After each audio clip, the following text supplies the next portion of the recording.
I'm in her presence, I can feel the loving energy that comes from her. There is just a beauty that surrounds you and an aura that is very hard to describe. It's just fantastic. Pam shares many paths of spirituality and device traditions and different practices. She recently, understand from Susan, completed a week-long sweat lodge up in Connecticut. And she's going to be sharing some of her insights and some of her experiences today. And I myself feel very blessed when she's here, and very blessed when I get to hear the wisdom and the insights that she shares with us. So please, thank you.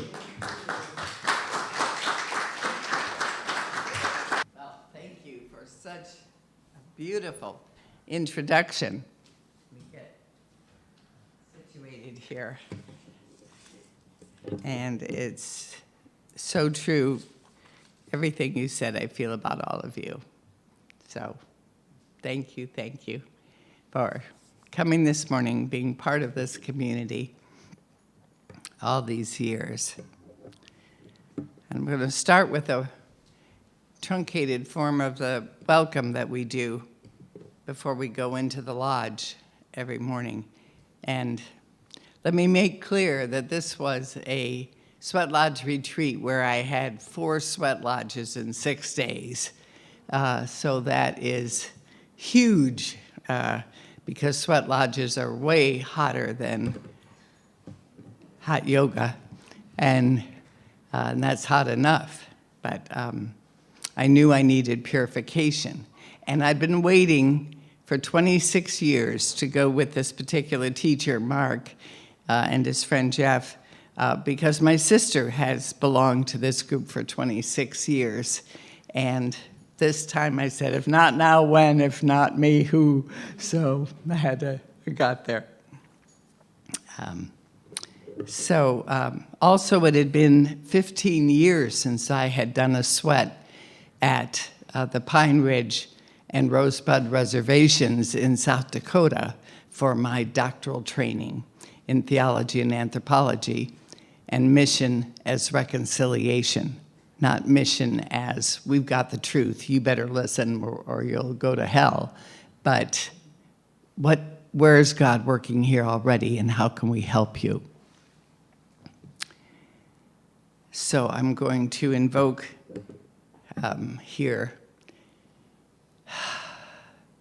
Creator, Wakantanka, we invite you here this morning. Help us to walk a good road today. Thank you for the opportunity to be alive again today. Spirits of the East, we welcome you. All the allies, all the angels, all the creatures, we welcome you here today. Spirit of the West, of the South, we welcome you here to this circle today with all of the allies, the angels, and the spirit animals. Spirit of the West, we welcome you here today. Join us in our circle of companionship and love and peace. Spirit of the North, we welcome you here today, and all of your allies and your wisdom, your angels, and your presence. Ho. In a sweat lodge and any other where of the indigenous peoples meeting in North America, ho means good, or so shall it be. It's like our amen. And I was trained in aho, so shall it be good, so shall it be, at the Lakota reservations. But this was more from an Apache strain of a teacher, grandfather. Some of you may know of him in his writings of Tom Brown, his student. And also my friend Mark, one of the leaders, was trained by a Lakota man as well.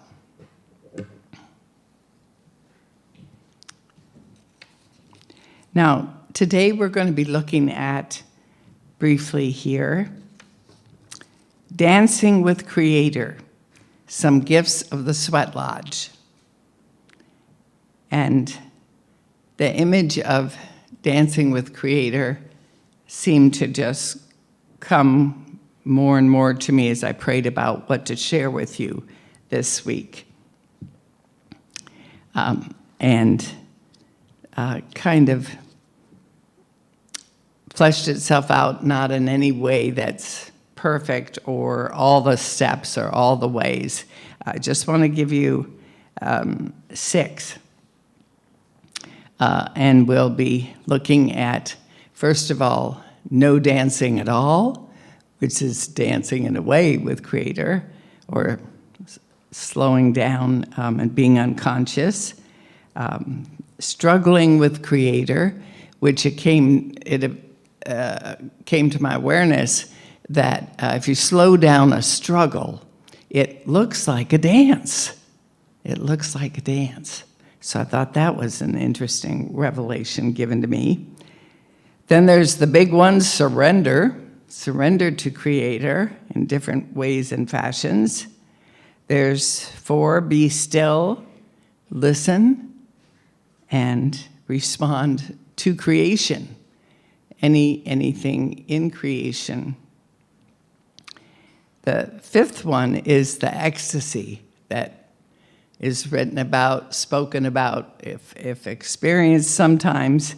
That I remember the saying, those who know don't say, and those who say don't know what they're talking about, which keeps us all humble.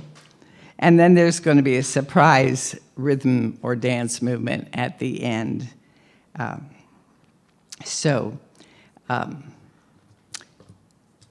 as we move, really, there's not much to say except to honor that the slow dance or the unconscious dance with Creator and creation is one that we may be aware of, we may not, we may be unconscious about it, but that's where things begin, when we begin with our awareness opening up and seeing new things in new ways.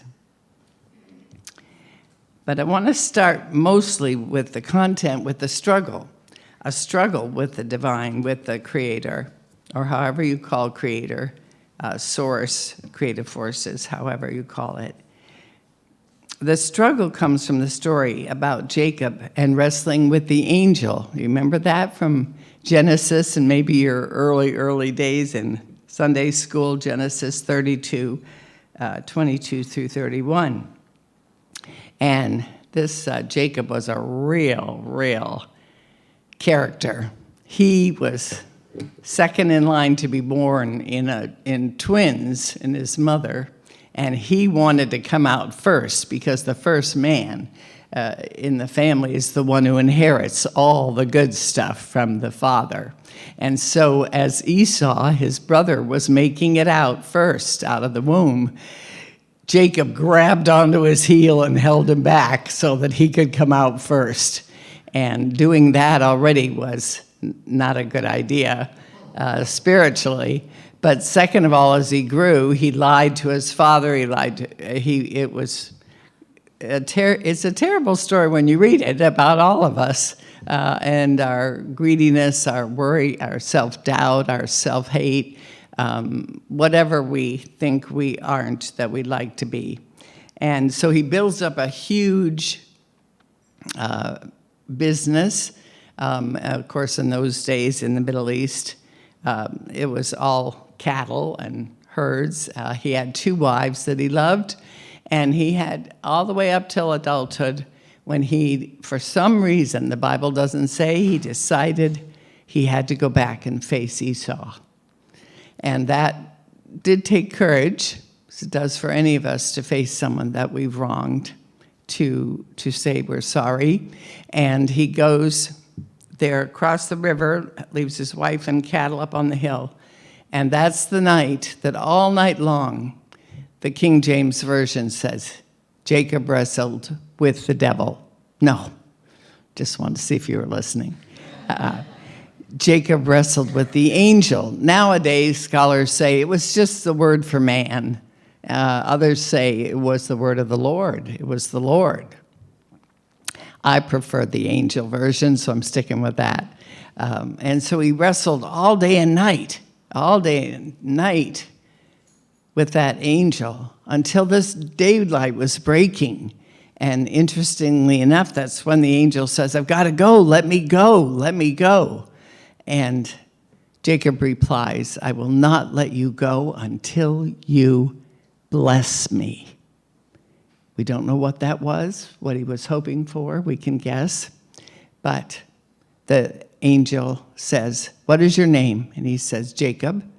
And he said, well, from now on, and he blessed him and said, you will have a new name.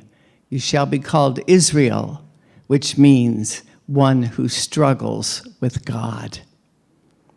And that became, as you know, the name of the whole people eventually. So this struggling is an important way of connecting with the divine, with the Creator. And there's not always a new name that goes along with it, although in many traditions there are new names given when a person comes to a new consciousness, a new being, a new way in the world. And I have a friend, Mark, one of the leaders, as I told you, of this sweat lodge, who has this curious and sometimes infuriating habit of not always calling me Pam. He makes up names for me, depending on what's happened that day. And at first I didn't know what was going on, but I know now that he's helping me to not identify with the role that I'm playing right now in my life. And so, for example, when he found this incredibly huge molted snake skin, 8-foot-long black snake that had molted, and was a really important symbol for me, because if the smaller snake doesn't molt, it will die. It's not just an issue of, oh, I'll molt or not. It's choosing to grow into a new, bigger self. And that was what was going on with me. And so what do I get? But we write a lot through texts, and he wrote, at the end of his, signed off at the end of his text, Pamela Snakeheart, have a good day. And I thought, oh, well, I never quite thought of myself as Pamela Snakeheart. I'd rather be Lakota One Heart. But okay. I guess, and then I started realizing, well, the snake is the ancient symbol for the goddess. Holy cow, that is really an amazing name to have if I go that route. It's the caduceus. It's the symbol of the healer. It is, oh my gosh, revered in so many older traditions of worship, of spirituality. And so I was working with trying that name on, Pamela Snakeheart, until the next letter that I get from him, he calls me Pamela Snake Breath. And I went, oh dear, I don't think I can do that one. Oh my gosh, took me long enough to do the snake heart. But anyway, I wanted to ask you all to think about your name and what that means to you. Do you have a name when you were a kid that you don't have now? Do you have friends who have nicknames for you? Do you have a nickname for yourself? Are you able to play around with that as you work towards a new name in the book of life? And so that's one invitation I have for you all this morning. The other thing is, what blessings are you praying for? Are you praying for what's in your wallet? Are you praying for that? What are you praying for to be blessed with, to become conscious of that? And one of the most moving scenes, I think, in the whole scriptures, the Hebrew Bible, the Christian Bible, the Hebrew Torah, the scriptures, is when Jacob lets the angel go free, and then it's daybreak, and Esau's coming over the hill with all of his men, and Jacob is waiting there. Will he be killed by his brother or not? God knows he deserves it for all that he has done and stolen from his brother. And he comes over, Esau does, and instead of using arms to kill his brother, he opens his arms to embrace his brother in forgiveness. Very, very powerful story and example for all of us. So now we move, though, to this ancient other tribe, the Lakota. And we don't know how long they've been around on the Western Plains, and probably before that, they were on the Eastern Coast till they were chased out by missionaries and our cavalry and whatever else. And terrible things happened. Turtle Island is their name for the earth that we live upon, Turtle Island. There's a whole story in that. But I want to tell you the story of White Buffalo Calf Woman, because when I heard, as I was studying anthropology, that almost every single culture in the world had privileged the male over the female. Every single one. And scholars didn't know why that was, but for thousands of years, that's been the case. And here was one still left where there was the heroine, the leader, the visionary was a woman, White Buffalo Calf Woman. And her story is that the people were starving. The people were starving on the plains. The buffalo were all gone, and so the chief sent out 2 scouts to look for buffalo. And the scouts went out to look, couldn't find any, and then they see this beautiful, beautiful woman walking towards them in beautiful deerskin dress. And one of them, their heart has lust within it, and the other one is watching, and she comes forth to them. And as the man with lust in his heart looks at her, he turns to dust and falls at her feet. The other scout says, well, I'm not going that route. And so he says, how may I help you? And she says, take me to your chief.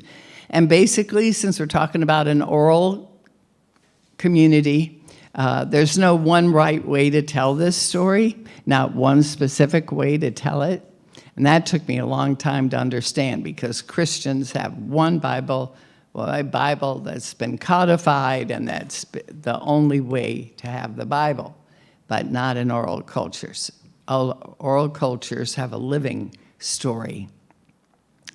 And so she goes to the chief and basically tells them all in council each of their roles as females, as males, the ways that they can do things, get together, do the sweat lodge. She brings out the pipe, the peace pipe, which instead of them fighting in their ways or their belief systems or whatever, that they are two one at a time, like a talking stick. We used an amethyst ball. After all, we're kind of New Age Lakota / Apache / indigenous. But that way everyone gets heard.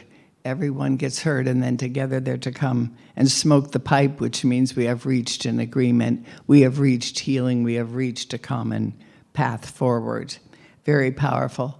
And then she tells them of the coming of her prophecy, which is that when the 5th rainbow race appears on the earth, that there will be a new time, especially for the Indians, a time of increased abundance of all sorts. The buffalo will return in plenitude. There will be peace. There will be peace between the tribes, and there will be peace among all peoples. That's where the rainbow comes. There will be peace among everyone in this new era of the rainbow race. And then she's finished, and she goes to exit. The flap is lifted up of the teepee so that she can exit down the hill of the plains there. And as she exits, a little boy sitting in the council, he can't let her go. She's so incredibly charismatic and beautiful and full of this loving energy and strong energy. And so he peeks open through the flap. And as he looks at her go, as she walks over the hill, she turns into a white buffalo calf and runs down the hill and away. And the prophecy is based on when a white buffalo calf is born in North America. That will be the beginning of the new era of the rainbow peoples. So I was so excited to go to a culture where a woman had been so powerful in their origins and their destiny. I was so excited about that. And then to find out that 100 years earlier, the male white anthropologists and all the, as I said, cavalry and missionaries, especially Episcopal and Catholic, had done horrible things to the people, and there were not any traces, really, of hardly any of the complementarity of the two genders working side by side to keep the community functioning in a healthy, holistic way.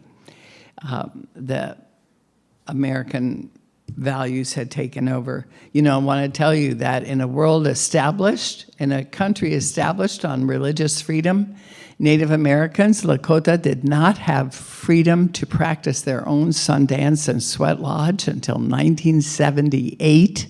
1978, it was made into law, the American Freedoms Act, Religious Freedoms Act. So we've got still a lot of healing to do. Now, how many of you have ever been to a sweat lodge or seen a sweat lodge happen? Can you raise your hands just so I have an idea? Quite a few. All right, all right. And for those who don't know, I'll just shortly describe that it's a mound that's maybe twice the size of this piano, and usually there's dirt floors in the reservations. They were all dirt floors, even though temperatures got to 0 degrees and below, and they were still dirt floors. But the one where I was, it was made a little more comfortable. There were mats on the floor, and the big hole in the center where the hot rocks, as they were called, which had been cooking for hours in a really, really hot flames, built by the community or the fire builders. And then the people have built, and originally they were saplings folded over, but now they built a harder structure so your back wouldn't kill you while you're sitting in lodge. And then the important part is, as the people are lining up to go in, and you're dressed in the least you can wear, because the idea is that you are naked as you came into the world. You are naked and you crawl in on all fours in your Mother Earth, into the earth womb of the Mother Earth. And you always say Metakio Yasin, which means all my relations or all my relatives, remembering we are all one in the hoop of life. And you crawl in the dark. It's totally dark, and it's getting hot already, and the water pourer, as he or she's called, in this case, Mark was holding an horn from the buffalo to pour water on, and it was teaching lodges all week. Prayer too, and anything else that we were doing individually, but they were teaching lodges. And so with the whole idea is not to go in there and sweat like going into a sauna, although that is good to do. But it's way more important. It really should be called a purification lodge because they're going in for purify heart, spirit, soul, and body all together. And we looked at the basics this past week, or 2 ago now, I guess. And surrender was one of our most important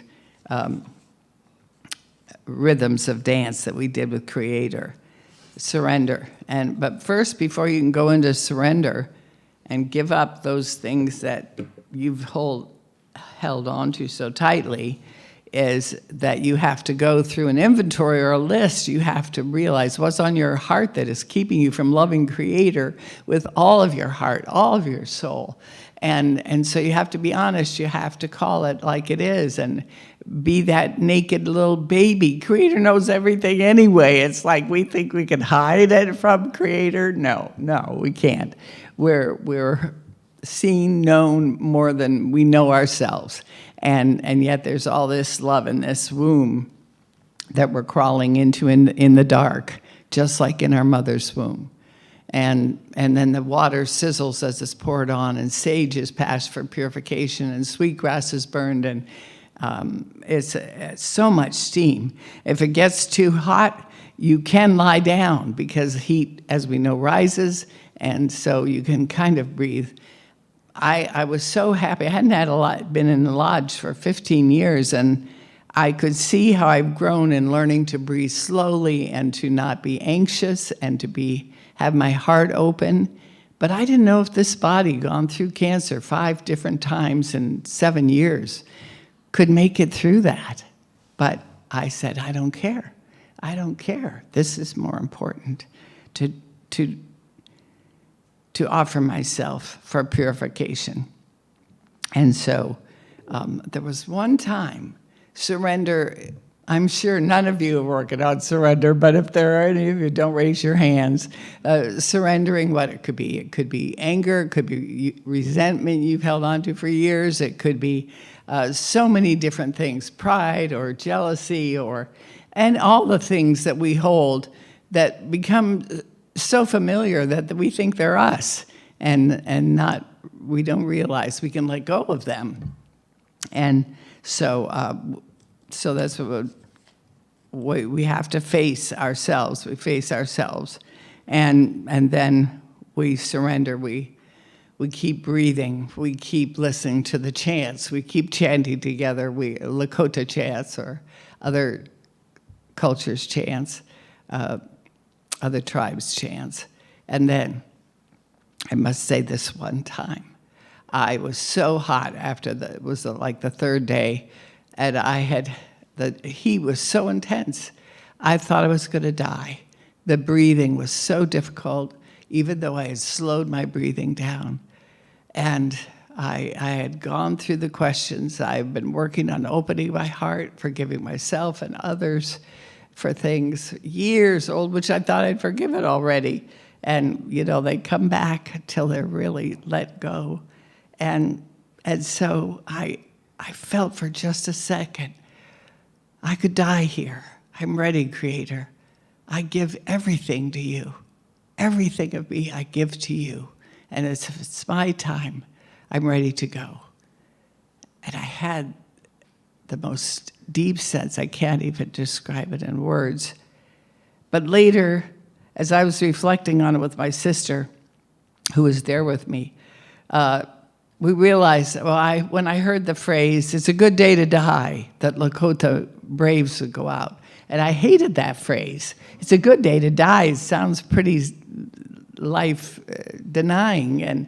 But it really means I have so worked on being pure in my heart and serving you that I could die. I could die and let go. So that surrender is a dance. And if we can't do 100%, and I couldn't the rest, it was a gift of Creator to just have a little moment of what that total surrender is like. As probably it's what we feel, a lot of us, as we die. We finally give our bodies over back to God. It's probably what happens. Then be still and listen. Be still and listen, do this. Slow dance consciously. Now, not just with the Creator, but with creation. With creation. And I almost brought my stone in, but it's COVID time still, and so I didn't bring it. But the stones are about yay big, and they use a pitchfork to get them out of the really hot fire, and they say, hot rock, and then they bring it over to usually the man, but it could be a woman. This was 15 of us, men and women, together in the lodge, handing over the rock to be dumped onto the rock pile gently, and so water could be poured on it. And so Mark told us in one teaching that the rocks, which, rocks are strong, and I've used rocks in my medicine path, cards and all, for years.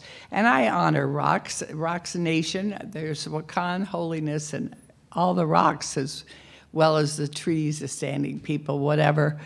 But he said that these rocks, once they are burned, he showed us the next day, when the rock had cooled, he could break it with a pitchfork, which he could never do before that.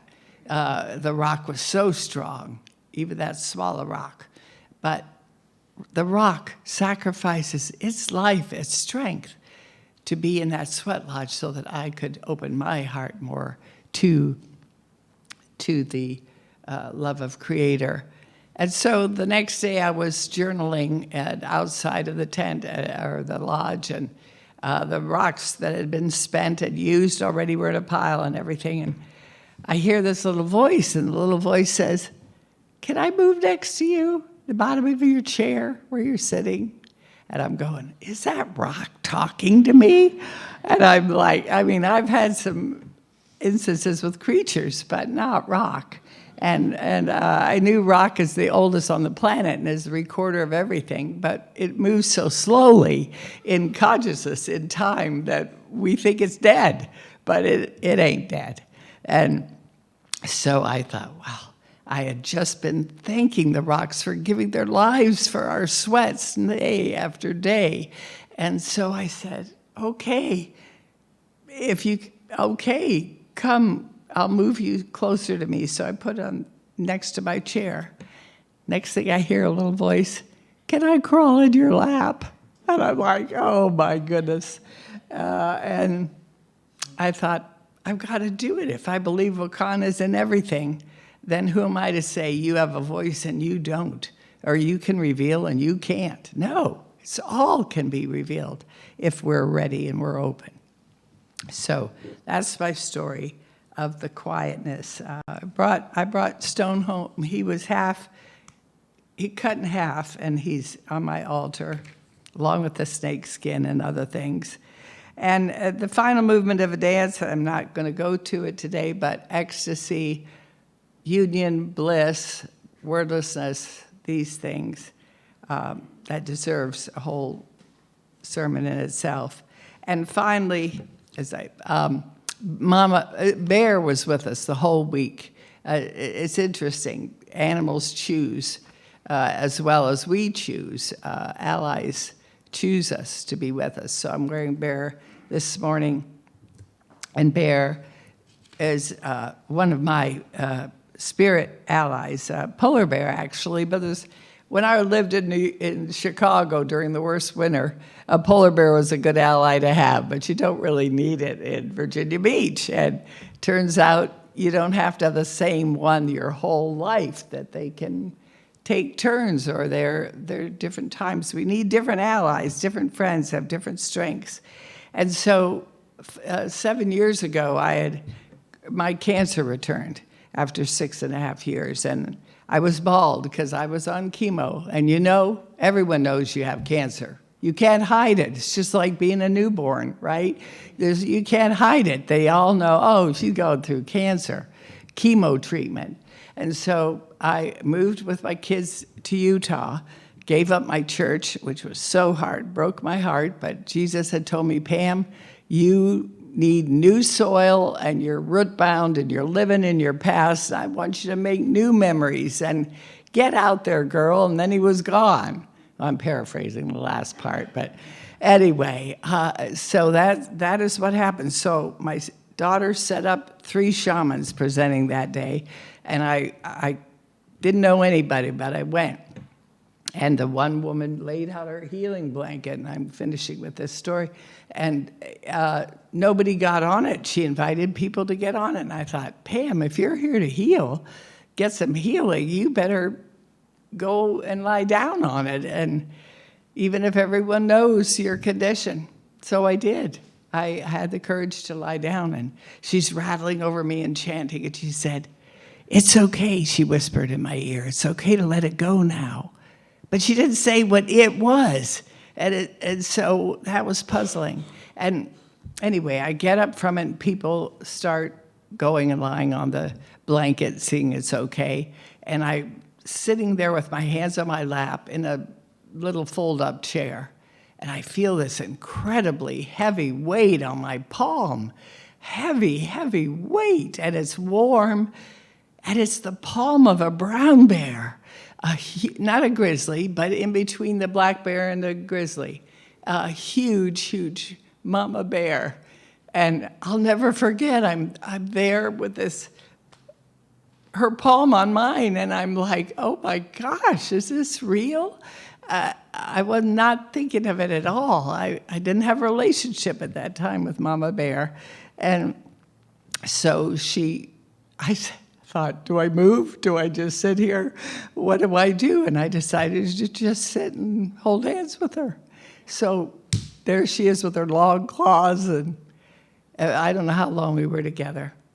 So she started to be an ally for me, and I've always had Mama Bear energy. You threaten my kids or any kids, but it's a new energy when it's tempered with love. And bears are self-healing, one of the few animals that know when they're sick what plant to go eat or what to do in order to heal.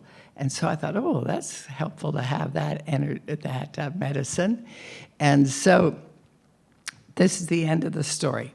I'm back with Mark and Allie, all my friends, new friends in the lodge, and the flap opens, and I see Mama Bear is crawling in. This same Mama Bear, where's Pam Bro? Where's Pam Bro? And I'm going, oh my gosh, and could she be looking for me? I'm not worthy of that. Still dealing with self-doubt after all these years.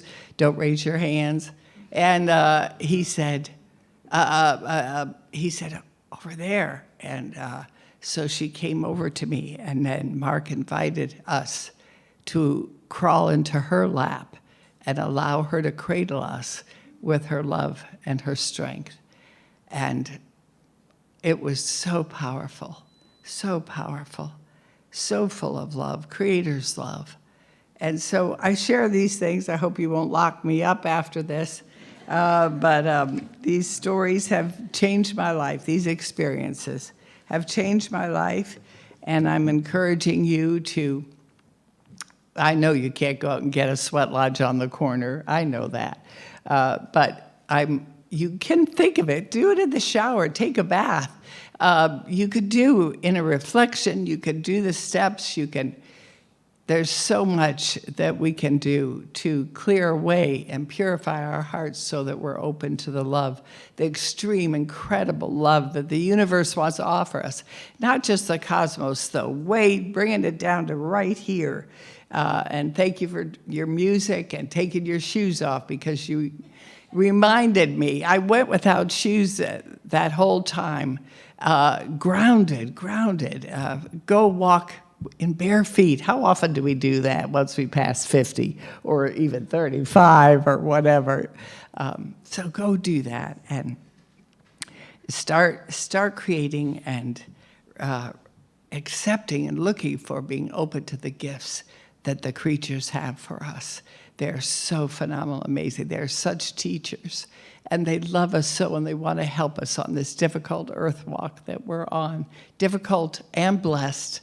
And the way we learn to love and be more loving and giving to build this new world coming.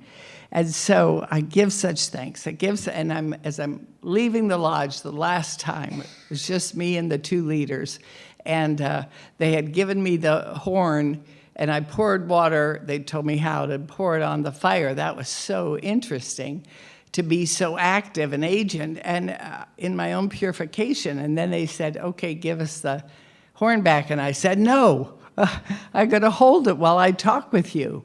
I just couldn't let go of that horn and of the buffalo. And so anyway, it was a powerful saying goodbye for now. And as I was leaving, I was crying, streaming crying. And in a sweat lodge, you don't know, are your eyes crying or is your body crying because it's sweating? Every cell is crying, happy or sad tears. It's praying with your whole body. It's so incredible. And I wish it for all of you sometime in your life. And so I'm leaving on all fours, Mitakuya, I'm crawling out. I hardly have any energy, and I'm getting out, and my nose is running. It's just streaming down, and I look up and go, where's a good Kleenex when you need one?